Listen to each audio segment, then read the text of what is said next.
Ready? Start. Mr. Vice Chairman, I also join in paying my tribute to the Bose Commission for doing this monumental work and giving us a report which is very revealing and which points to some of the glaring defects and deficiencies in our law and administration, which has resulted in large scale fraud on the public as well as on the government. Stop. Normally, one might take a cynical view and say that wherever there is profit motive, people always try to amass as much money as they can through various devices, some legal and some extra legal, in the hope that they might not be caught,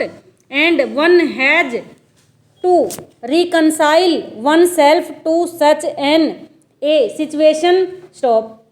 Unfortunately, we are so situated today that it is not possible for us to take such a cynical view. Stop.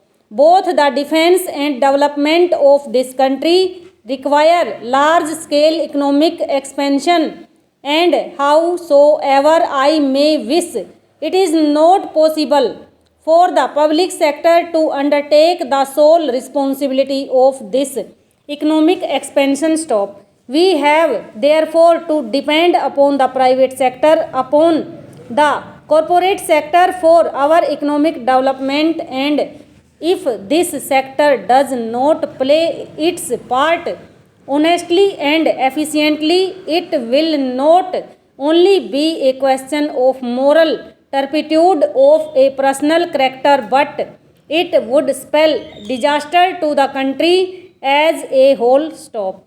We have therefore to take a very serious view of the defects and deficiencies that have been pointed out in the Commission's report. Stop. To my mind, this report has two aspects. Stop. One is to bring to book over.